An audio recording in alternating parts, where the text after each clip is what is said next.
नमस्कार। हम लोगों ने पिछले अध्याय में लग्नेश के विषय में समझा था। लग्नेश का छठे भाव से लेकर द्वादश भाव में जाने का क्या फल होता है। आज अध्याय संख्या 123 में हम लोग चर्चा करेंगे धनेश का फल द्वादश भाव में, अर्थात धन भाव का जो स्वामी है उसका द्वादश भाव में जाने का क्या क्या फल होता है, इसे हम लोग समझेंगे।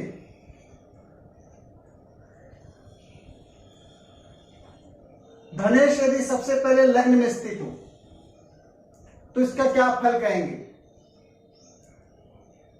धनेश यदि लग्न में स्थित हो, इसके फल कहने के पूर्व कुछ बातों को हम लोग समझ लेते हैं,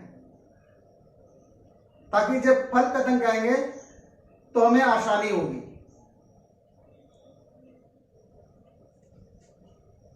जब भी किसी भाव को हम लोग देखेंगे, लग्न के अलावे दूसरे भावेश को देखेंगे, जैसे यहां हम लोग धनेश की चर्चा कर रहे हैं, तो धनेश को यदि हमें देखना हो तो इसे दो तरीके से हम लोग को समझना चाहिए। धनेश की जो स्थिति होती है उसे दो तरीके से समझना चाहिए। सबसे पहला तरीका, जैसा कि धनेश लग्न में स्थित है तो लग्न से कहां स्थित है उसकी स्थिति को समझनी चाहिए, क्योंकि यह धन की जो बात हो रही है वह जातक की हो रही है, इसलिए लग्न से कहां स्थित है उसकी स्थिति को समझनी चाहिए। तथा साथ ही साथ में जिस भावेश की चर्चा हो रहा है, जिस भाव से संबंधित चर्चा हो रहा है, वहां से भी वह कहां स्थित है इसे समझना चाहिए। जिस प्रकार लग्न से हम लोग समझे थे केंद्र, त्रिकोण, दुख स्थान, अशुभ स्थान कौन कौन से कहे गए हैं, उसी तरह जिस भाव की हम लोग चर्चा कर रहे हैं उसका भी केंद्र होता है, त्रिकोण होता है, दुख स्थान होता है तथा अशुभ स्थान भी होता है। तो इसे थोड़ा समझ लेते हैं। जैसे हम लोग धन भाव की चर्चा कर रहे हैं तो धन और लग्न से, तो धन के लिए केंद्र कौन कौन सा हो जाएगा, इस भाव के लिए केंद्र कौन कौन सा हो जाएगा। एक केंद्र हो जाएगा ये, यहां पहला होगा, तो यहां लग्न से कौन सा भाव है, 1 2, दूसरा भाव है। केंद्र इसका कौन कौन सा हो जाएगा, 1 2 3 4, ये वाला केंद्र हो जाएगा चौथा। तो लग्न से कौन सा भाव होगा, 1 2 3 4 5, इसके बाद ये 4 हो गया, 5 6 7, धन भाव से यह 7वां स्थान है, परंतु लग्न से क्या होगा, 8वां स्थान है। 7 हो गया, 8 9 10, धन भाव से ये 10वां स्थान है, किंतु ये लग्न से कौन सा स्थान है, 11वां स्थान है।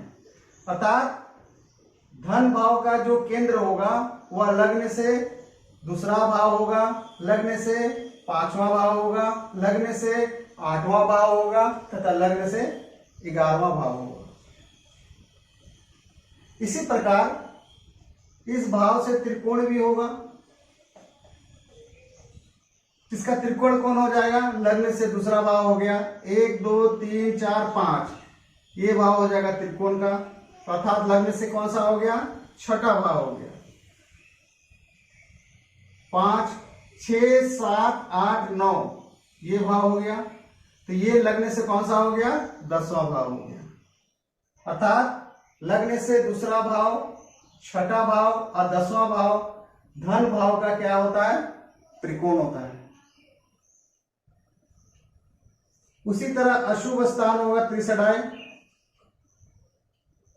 कौन सा होगा, 1 2 3, ये भाव होगा, अर्थात लग्न से चौथा भाव, छठा भाव, 4 5 6, लग्न से 7वां भाव, ये हो गया आपका छठा भाव, 7 7 8 9 10 11वां, लग्न से 12वां भाव, ये हो गया अशुभ स्थान। धन भाव से, लगने से चौथा भाव, लगने से सातवां भाव और लगने से 12वां भाव। इसके बाद होता है दुख स्थान। दुख स्थान किसे कहते हैं? छठे, 8वें और 12वें। 1 2 3 4, 1 2 3 4 5 6, छठा स्थान कौन सा हो गया? यह स्थान हो गया। अतः लगने से 7वां भाव, छठा हो गया, 7वां 8वां, यह 8वां भाव हो गया। लगने से 9वां भाव, 8 हो गया, 9 10 11 12, अर्थात लगनी हो गई। इस प्रकार हर भाव से हमें समझना है इसे भी। तो हमें ये देखना है कि वह लगने से कहां स्थित है, लगने साथ में अपने भाव से भी कहां स्थित है, और दोनों के तारतम्य को बैठाकर रिजल्ट को करना है। साथ में इस बात को हमेशा याद रखना है, मैं पिछले अध्याय में भी इसी बात को बार बार दोहराया हूं, यहां जो भी हम लोग फल कहेंगे यह अंतिम निर्णय नहीं होगा फल करने का, क्योंकि किसी भी भाव के फल के लिए के स्थान में कौन सा ग्रह स्थित है, कौन सा ग्रह युक्त में है, कौन सा ग्रह दृष्ट कर रहा है, ग्रह अशुभ है, शुभ है, और कई सारे नियमों को मिलाने के बाद, अर्थात इस पे कोई चार्ट यदि बैठा देंगे और जो ग्रह का प्रभाव हमें प्राप्त होगा, उन सभी को देखने के बाद जो हम लोग कहेंगे वो फाइनल निर्णय होगा फल करने का। या हम लोग तरीका सीख रहे हैं कि भावेश को किस प्रकार फल कर सकते हैं, इस बात का ध्यान रहे हमेशा। आइए प्रारंभ करते हैं। धनेश यदि लग्न में हो, तो धनेश यदि लग्न में है तो यह केंद्र का भाव होता है, तो अच्छा हो गया। परंतु धनेश अपने से कहां गया है? अपने से द्वादश गया है। तो यहां रिजल्ट क्या कह सकते हैं हम लोग? यहां हम लोग रिजल्ट कह सकते हैं कि जातक जो है धन का व्यय अपने लिए ज्यादा खर्च करेगा।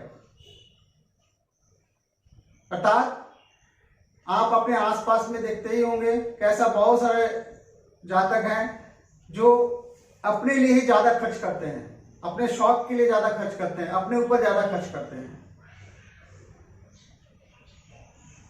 तो इस प्रकार हम लोग धनेश को समझ सकते हैं यदि लग्न में स्थित हो तो। धनेश यदि धन भाव में स्थित हो, धनेश यदि धन भाव में स्थित हो तो यह लग्न से दूसरा भाव है। धनेश यदि लग्न से दूसरे भाव में स्थित हो तो धन, और धनेश कहां स्थित हो गया? अपने भाव में स्थित हो गया। तो धनेश यदि अपने भाव में स्थित है और लग्न से दूसरे भाव में स्थित हो तो बलवान है, इसमें कुछ कहना ही नहीं है। धन भाव तो ऐसे बलवान है। तो जातक धनी होगा, जातक का वाणी अच्छे होगा, कुटुंबों से संबंध अच्छे होंगे। इन सब के अलावे और कौन कौन से ग्रह के प्रभाव है या कौन सा ग्रह वहां स्थित है? धनेश शुभ ग्रह है, अशुभ ग्रह है, शुभ अशुभ ग्रह में भी वह कौन सा ग्रह है? सूर्य है, शनि है, गुरु है, बुध है। ये सारे सभी चीजों को देखकर फिर हम लोग फाइनल निर्णय करते हैं। परंतु यहां हम लोग कह सकते हैं कि जातक धनी होगा। यदि धनेश तीसरे भाव में स्थित है तो यहां धनेश कहां स्थित हुआ? लग्न से तीसरा भाव है, और अपने भाव से कहां स्थित हुआ? दूसरे भाव में स्थित हुआ। तो अपने भाव से दूसरे भाव में गया तो अच्छा है, और तीसरे में स्थित है तो हम लोग यहां क्या कह सकते हैं? हम लोग यह कह सकते हैं कि जातक जो है अपने परिश्रम से, अपने मेहनत करके धन को संचित करेगा, यह हम लोग कह सकते हैं। यहां से हम लोग छोटे भाई बहन का विचार करते हैं। तो जातक के पास यदि धन होगा तो अपने छोटे भाई बहनों पर भी वो खर्च कर सकता है, या दे सकता है, या ले सकता है। इस तरह से संबंध हम लोग यहां से समझ सकते हैं।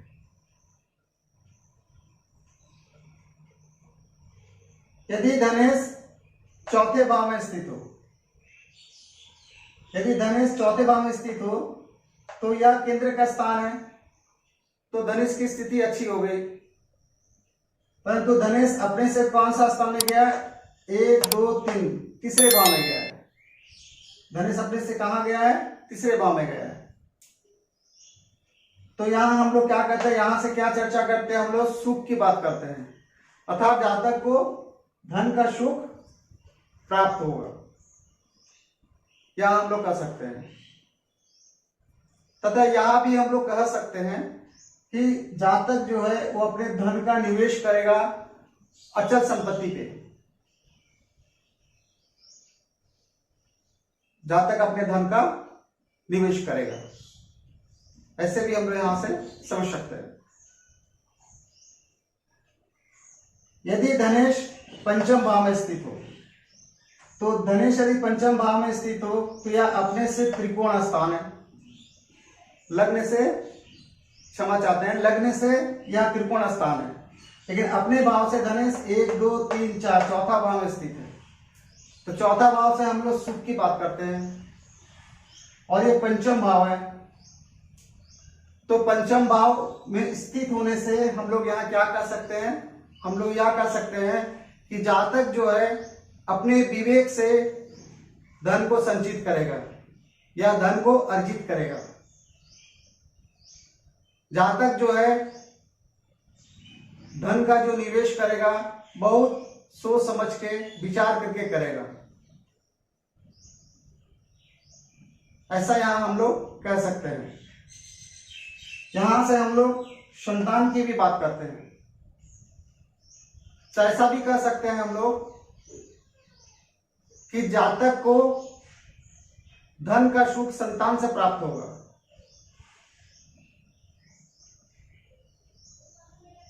क्यों?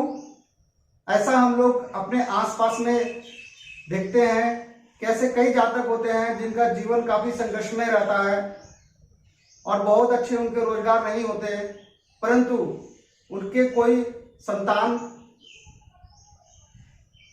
अच्छे निकल जाते हैं, अच्छी नौकरियां लग जाती है।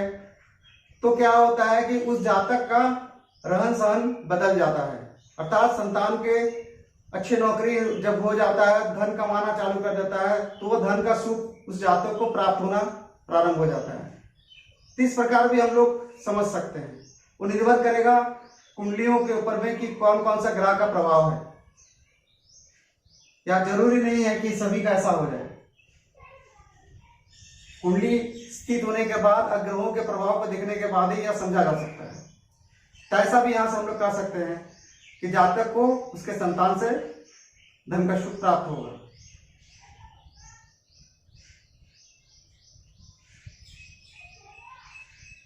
धनेश यदि छठे भाव में जाए,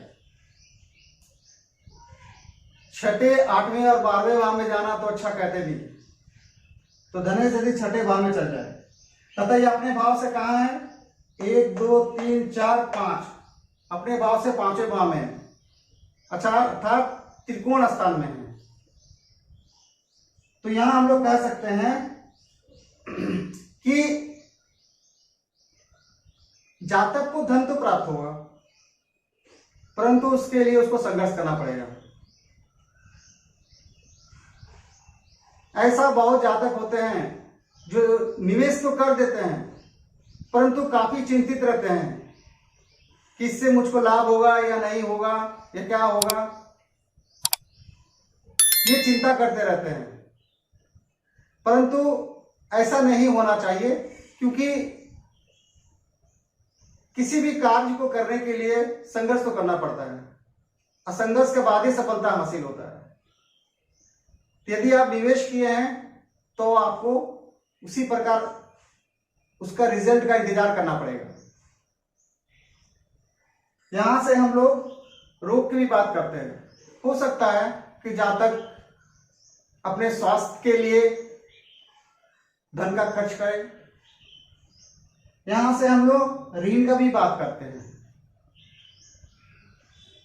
धनेश अगर छठे भाव में स्थित हो जाए तो हो सकता है कि जातक को ऋण लेना पड़ जाए।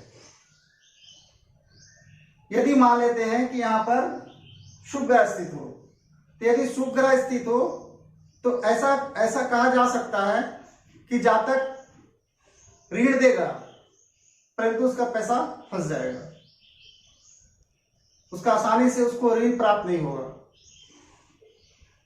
यदि मान लेते हैं कि इस स्थान पे धनेश अशुभ स्थान हो जाए, अशुभ ग्रह हो जाए, तो जातक ऋण देगा और ऋण से सूद भी प्राप्त करेगा, उस सूद को फिर दूसरे जगह भी लगा के उससे लाभ प्राप्त कर सकता है। तो इस प्रकार हम लोग अलग अलग ग्रहों से भी समझ सकते हैं और अलग अलग स्थितियों को लगाकर भी समझ सकते हैं।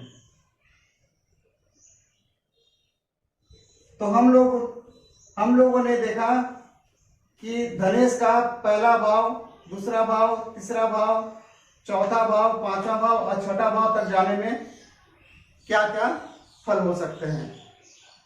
आप स्वयं से भी इसकी व्याख्या कर सकते हैं, इससे अधिक फलों की व्याख्या कर सकते हैं। आज छठे भाव तक ही रखते हैं। उम्मीद करता हूं कि आप लोगों को यह छोटा सा ज्योतिष का ज्ञान पसंद आया होगा। यदि पसंद आया हो तो कृपया चैनल को सब्सक्राइब, लाइक तथा शेयर करें। इस वीडियो को अंत तक देखने के लिए आप सभी का बहुत बहुत धन्यवाद। नमस्कार।